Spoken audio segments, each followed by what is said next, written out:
Hey, what is going on everybody, and welcome to Fantasia. For today, we're going to be jumping into another session of Epic 7. So for today's guild war here, we are going up against a pretty decent guild. We're kind of on the losing end here, so I'm going to be trying a little bit in this guild war, trying not to lose, but we'll see how it goes. But for right now, my tower's holding up pretty well actually. I made a little slight change, because I started re-gearing some of my units. I no longer have CDOM in my first defense team. As you can see, it's proven to be quite decently effective. Now, I've been attacked, let's see, 4 times today. Yeah, so I've been attacked 4 times today by these 4 players, and, you know, it's doing alright, okay? The first team's doing pretty good, and I mostly chose Dizzy there to give my team a little bit more survivability and flexibility with the blind debuff and all that stuff. My Arbiter Vildred is actually really fast now, so hopefully by the time this video comes out, you would have already seen an account review of my newly geared and updated units and all that good stuff, but yeah, that's for another time. You might see him in this guild war, I don't know yet, but Arbiter Vildred is pretty fast, so I no longer need CDOM to have that extra combat readiness push, which is why she's not on the defense team anymore.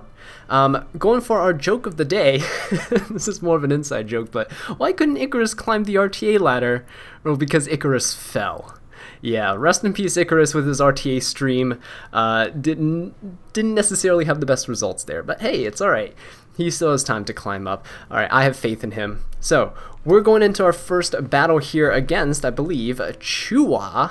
Chua here with this very interesting defense team. So, the first team here doesn't... Oh, okay, well, while I explain, I will reassign my units, because apparently it didn't save. So, against the first team here, he has Basar with Arbiter Vildred and Seaside Bellona, and the thing with this is that there's no real damage mitigation here, so I am free to pretty much just pop their entire team with my CDOM and Athletica. I'm just going to go for the cleave here. I hope his Basar is not faster than my Athletica. If it is, I might actually be in pretty big trouble, but I'm gonna have faith in my faithless Athletica, which is kind of a weird thing to say, but yeah, I believe in her. Okay, now for the second team here, it's going to be quite interesting. You guys know how I feel about Ruel's, right? So now that she's on the Mystic rotation, hopefully, I might actually try to pull for her eventually, but hopefully I will get her. But in the meantime, I hate going up against her, so therefore we're just going to bring the thing that absolutely destroys her, which is Dark Corvus, and yeah, probably going to see another little montage skip there. Okay, so let's go ahead and jump right into this. I pray that I have the correct artifacts on. If I don't, then rest in peace. Okay, so I am slightly faster than this Basar here. Actually, 5% is a pretty good margin, so we're pretty safe here. We're going to go ahead and push up my CDOM. Very, very nice. And what we're going to do is we're going to use CDOM to just pop the Seaside Bellona. I don't want any of those shenanigans. And then Melissa's going to go in on the Arbiter Vildred, and we should be fine. So we're going to go ahead and pop the Seaside Bellona. And because of Sashay, I was able to push up my combat readiness past the Basar. Because if you saw on the little counter on the left, I wouldn't have been able to surpass him unless I did that. Unless I had that artifact. So, Sashay is really nice. If I kill somebody... Oh, shoot! That's a Moonlight Dreamblade. You're nothing. Get out of my way. Okay. Well, I have faith in my Melissa. Please don't miss. Oh, we're in trouble. Oh, no. Alright. Okay. We are in pretty big trouble here now. Are you here to capture me? And by pretty big trouble, I mean I think we just lost. Alright, so that Moonlight Dreamblade absolutely destroyed me. So yeah. We're gonna pretend this battle never happened. All right, we're gonna save my CDOM and my Athletica for another battle. if he wasn't on Moonlight Dreamblade, I would have been fine. But wow, okay, so this is why it is important to scout out buildings. All right, so anyway, we're gonna go in on this team here, and let's see. I think we should be fine. We're gonna poke the Charles here. No attack debuff, that's all right. So. we're gonna see how this goes. Okay, that first battle was quite short, so let's go ahead and play this one out a little bit. Let's see how we do here. Now, I don't really have any re-gears on any of these. Actually, I re-geared my General Purgus recently. We're gonna get rid of Ruel's shield here. I got Elbrus. Okay, Elbrus FCC. Interesting. Very interesting. Now, everyone's going after Dark Corvus, which I'm actually okay with. We're going to use the S3 on the Charles here. See if we can get a little stun on him. If not, it's fine. Oh, very nice. I got a stun on him and the Ruel. Alright. Doesn't seem like there's amazing effectiveness going on there. You know what? Let's keep poking the Ruel in hopes that we proc some Elbrus Ritual Swords. That would be kind of nice. Alright, everyone's just kind of helping my Dark Corvus out here. We're probably going to get to Dark Corvus's first cooldown. And then I'll do the montage where I just completely destroy everything, right? Okay, so I'm going to pop this invincibility on the Acades, heal up Dark Corvus a little bit. So now everyone's attacks are going to go after General Purgus. So I recently, okay, I didn't know this, probably because I'm a scrub, but I didn't know that General Purgus had his exclusive equipment, which helps him boost the combat readiness even more when he's attacked. So, I got that.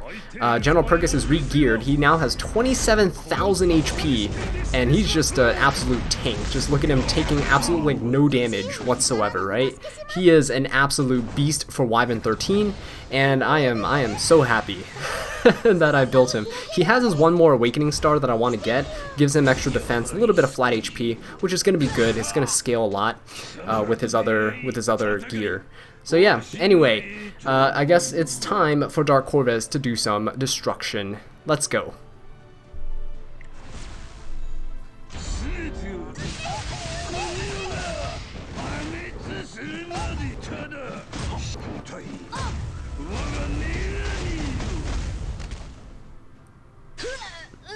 Alright, so there we have it. A draw in the first battle. Not really what I was going for here, going to this guild war, but again, it's a pretty tough guild. So, trying my best here, and we're probably going to have to turtle up and play it real safe for the other guild war battles here, because I really want to contribute to the guild, and I don't want to let everyone down. So, we're going to go and be right back with the second battle in just a second. Alright guys, welcome back to the second battle of this guild war. We're going to go try-hard mode here, and by that, I mean we're probably going to int in this first battle because we're up against 3 dark units, and so I am bringing in Little Queen Charlotte. That's right, she's about to get completely stomped, even though Crimson Armin is also there. But you know, they're all going to RNG target Little Queen Charlotte, and we're going to die. So, we're going to bring her in to try to get rid of ML Ken as quickly as possible, and then it should be fine from there, because we're going to have immunity and all that stuff on my team. Champion Zerato, I mean, I'm not bringing in any debuffs, so we should be good, unless of course Crimson Armin decides to provoke him. But with that being said, we should be fine on the top. On the bottom, we have Ruel, Apocalypse Ravi, and Seaside Bellona. Seaside Bellona is actually going to be pretty good here, because she's going to have AoEs that just help boost Dark Corvus's cooldowns, which is going to be fantastic. General Purgus will be pushing everyone up, so we're going to get a lot of turn rotations with Acades. It should be fairly safe. Apocalypse Ravi is going to go for General Purgus, and he's a bulky beast of a tank, so we should be fine. Alright, probably going to need another Dark Corvus montage here. Unfortunately, we're not going up against people that are just, like, that are, how should I put this? We're not going up against people that I can comfortably pick some of the more fun units that I have built. So unfortunately, this is what we're going to have to deal with. Alright, we're going to go ahead and pop the invincibility here. FCC went first, and that's completely fine. So there we go. Okay, and just real quick here, let's see. So we should be okay. I mean, that's a very slow champion Zerato, so I'm going to assume that he hits pretty hard. He's also, like, fully molad. Oh my god. Alright, so, yeah, this guy definitely loves his champion Zerato. So what I'm going to do here is, I'm going to probably pop the... I'm probably going to pop the ML Ken here. I'm going to, like, poke him. Get rid of his skill null. And hopefully I can one-shot him with my Little Queen. Oh wow, that's a counterattack. Fantastic. Alright, cool. Because Mont Morrissey definitely has crit rate. Okay. Hopefully this is able to kill. If not, we still have the invincibility, so we should be fine. Okay. So we broke through his barrier. That is just enough to kill. 18,000 damage on top of a barrier. So that's pretty strong. Alright, very nice. We got rid of the biggest threat here. And now it's pretty much just Champion Zerato at this point that we have to deal with. But actually, we're just going to go for it here. Provoke, he's going to counter. Very nice. That's okay. We're going to go ahead and tap with the S2. Champion Zerato is not dealing as much damage as I thought he would. So we should be fine. He also seems to be pretty squishy with under 10k HP. So now that little Queen Charlotte's cycling through her immunity, we're just going to pop this S3 on her, keep her nice and healthy. I kind of wish they attacked my Crimson Armament instead. We're not gonna get the provoke on Champion Zerato. I do not want to deal with that. Okay, but I will poke him with the S1 on Morrissey. He's immune to sleep, so it doesn't matter anyway. Alright, Elbrus Ritual Sword. Okay, there's a lot of FCCs on this guild with Elbrus Ritual Sword. That's quite interesting. Mostly because nowadays most FCCs are running Aureus or Adamant Shield or something of that sort to help damage mitigation on the team. So it's actually quite interesting to see that. I'm going to wait for the Soul Burn to come out actually for my little Queen Charlotte. I could have killed the Champion Zerato there with an S3, but I kind of want to go in for the FCC. Just because she's kind of annoying right now. Okay, we're going to go ahead and pop this immunity onto the Crimson Armament. There we go. And we're going to top everyone off. Very nice. Okay, everyone's going after the little Queen Charlotte, but we're fine here. Alright, we're going to go ahead and Soul Burn. Go into this FCC. This Champion Zerato is not really doing anything. This FCC is kind of annoying. Alright, so we're going to get rid of her there. Very nice. And now we can just focus on the Champion Zerato. The reason I went for the FCC is because her barrier is just really annoying. The Champion Zerato would be dead by now if... no, we're definitely putting up the shield. I don't want to counter with a provoke. Champion Zerato would have been dead by now if it wasn't for the pseudo heals coming out from the FCC's passive. Alright, so one more hit from little Queen Charlotte, which is right now, and that should pretty much seal the deal. Oh wait, never mind, he has a defense buff, so we'll see. Yep, there we go. If he didn't have defense buff, we should have been able to get that, but that's okay. He resisted that provoke there. Alright. Will this finish him off? And there we go, a little crit from the Mont Morrissey, and that seals the deal on round 1. So going to round 2 here. That's a fast Seaside Bologna. Oh my god. Alright, so that Seaside Bologna is very fast. Dark Corvus is running Strat Gauntlet, which is actually really nice for me because it helps him basically, as you can see, resist any debuffs that come out. At this point, I should be fine. Like I don't really need to worry about a heal. I can always pop the S3 next turn. So I'm gonna just kind of poke the Ruel here. I mean, they don't have any. Seaside Bologna doesn't have any damage mitigation or anything on her. I'm gonna save the S3 on the Purgus actually. We're just gonna go in on the Ruel here. A little poke damage. Seaside Bologna is gonna S2 and that's fine. Alright, there we go. Ooh, actually, that's bad. That's bad. I don't want that defense break there. Can we get a provoke? No provoke. Okay. That Seaside Bologna is going to be quite problematic for me.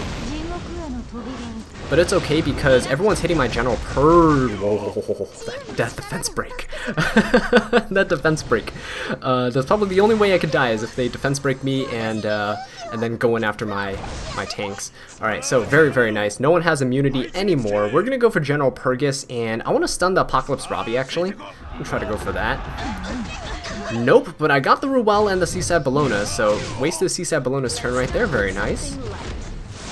Alright, all of these, oh my god, these defense breaks, man. They are scary. Okay, good. I got the provoke on Seaside Bologna, which is good. General Purgus is, I don't like that defense break on him. So hopefully we can cycle with the Cadies fast enough. Alright, so here's the thing. I am going to go ahead and go for this Ruel here. Going to Soul Burn and destroy her here. The little attack buff on the Dark Corvus doesn't really matter.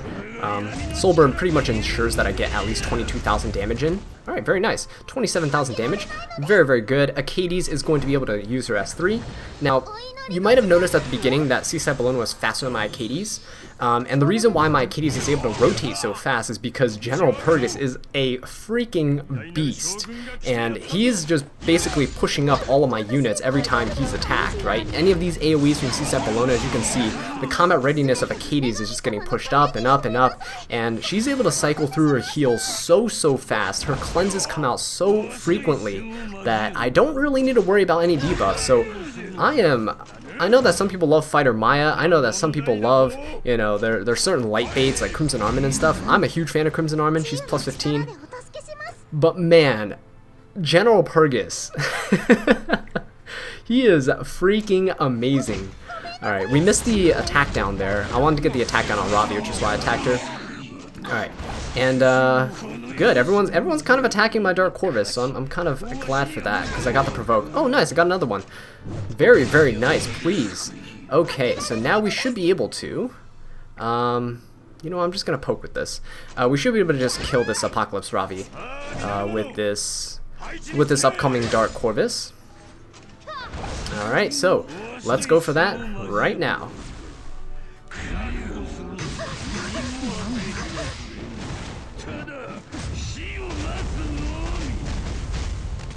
And there we go. There goes Ravi down the drain. And last one left is Seaside Bellona. As you can see, we're just resisting everything. Now, I took away a little bit of General Purgus' effect resistance, and I just, as you can see, stacked his HP. I mentioned it earlier, 27,000 HP, mostly for tanking Wyvern. That's really what I use him for, but he's such a good light bait in PvP. I don't need him to be fast. I don't need him to do anything except soak up damage and push up my team. And there we go. Seaside Bellona down for the count with no damage mitigation on her team. He actually didn't put anyone at the front of his team formation where Seaside Bellona shares damage with, so it actually makes her much more squishy and easy to deal with in that case. So, alright, there we go. That was the second battle of this Guild War. Oh, looks like somebody else is already attacking this, which is nice. Hopefully they don't end here. I'm gonna give I usually give my guild reports to the guild after I finish recording. But anyway, we'll be back with the second battle in just a second. Alright guys, welcome back to the third and final battle of this Guild War. We're going up against Nolzeliot.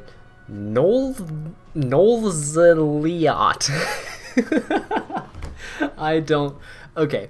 Anyway, I mean, come on guys, give me a break. I'm a teacher, right? Teachers we just naturally butcher names, okay? I could re-record that segment, but you know, we're keeping that in there. Okay, so going up against this first team here, Dizzy, Angelica, Fallen Cecilia. Apparently this Dizzy is really tanky, according to my Guild War reports. One of my guildmates have told me. So that's going to be quite an interesting team at the top. We're bringing in Mount Morrissey because immunity, cleanses, heals, right? Just the sustain to kind of mirror that Angelica on the other team. We have Euphine for my nuke. We have Charles. Oh my god, I re-gear my Charles, and he is a freaking beast. He is awesome. He is the dream Charles. Like, he has all the attack, the crit damage, the crit chance. He has like everything. He has 17,000 HP now, 1,300 defense. He is amazing. All right, anyway, enough about my Charles. You'll see him in action in just a bit, or he's gonna get stunned to oblivion. We'll see.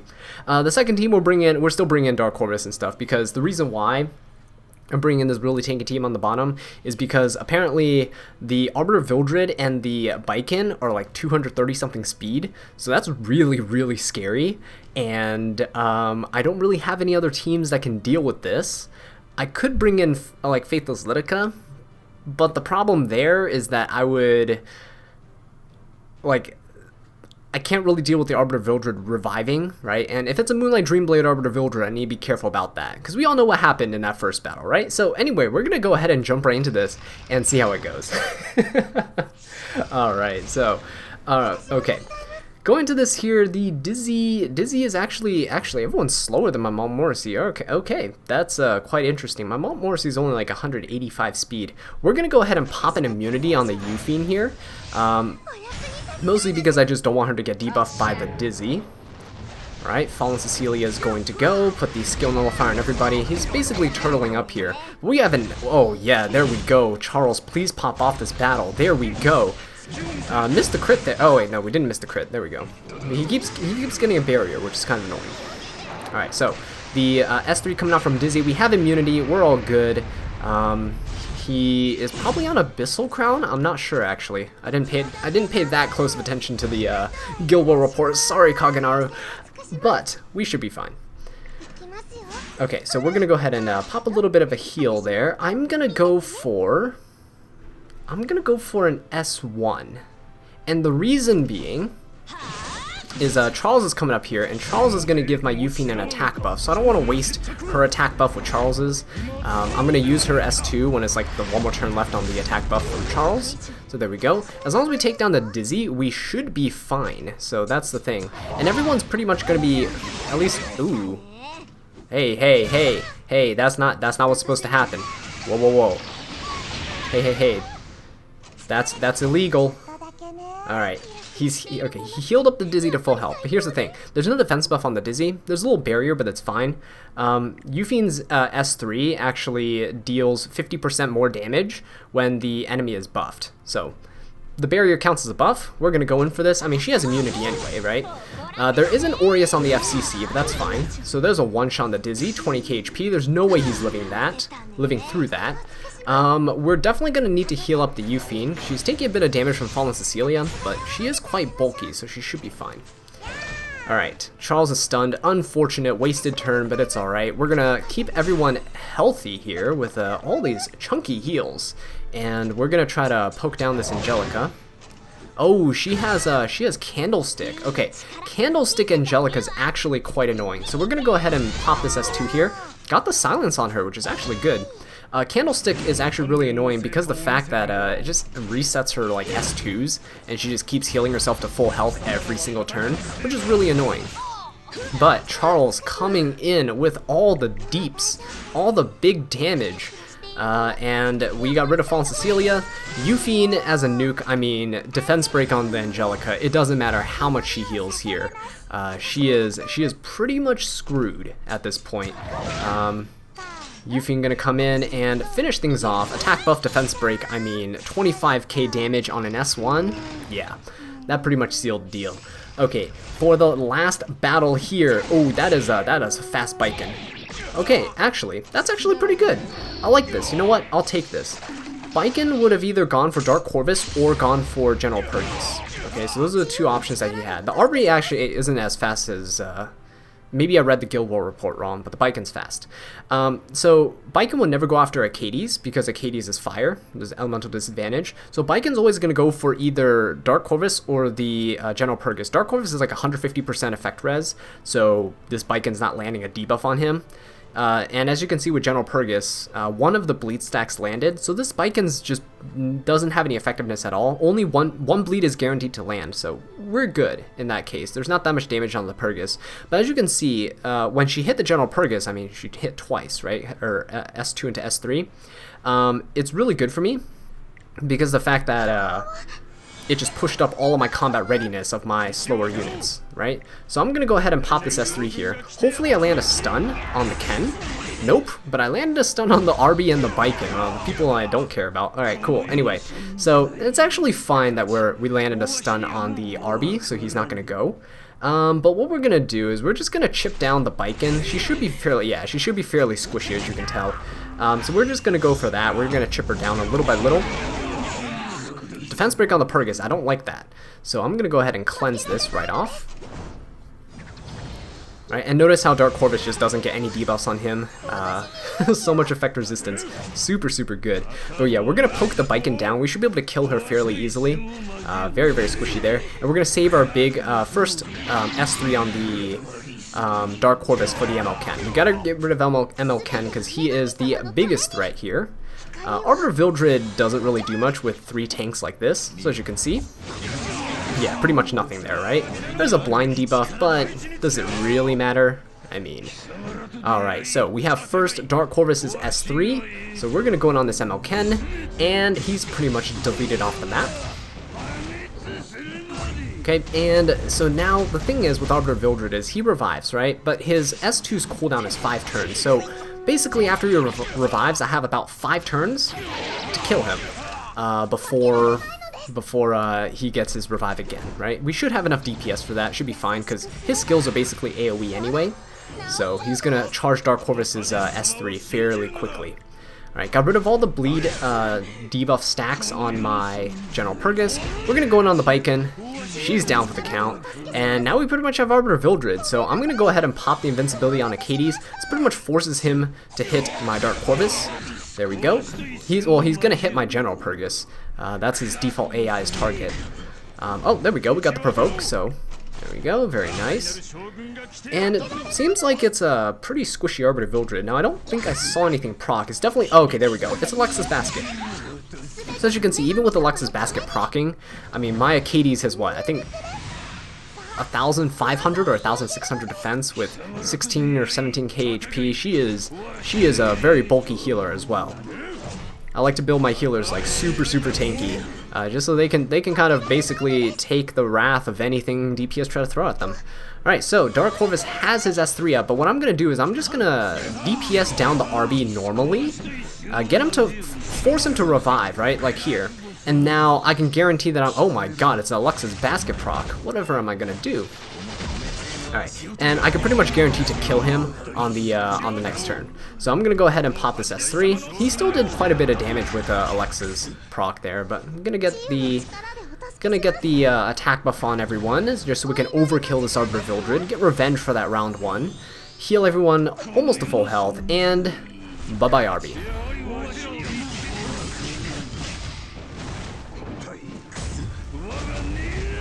So there we go. Very safe team comp. Sorry for the boring fights, guys, but we had to do what we had to do here. Unfortunately, I really want to show off my fully built, absolutely bonkers Researcher Carrot with this free unequip event, but it's okay. I'm going to keep that stuff on her, and hopefully we're going to find another Guild War in the near future where I can show her off to you guys, because she is absolutely amazing. But anyway, that was the third and final battle of this Guild War, and that's pretty much going to... Oh, whoa, we got attacked yet again.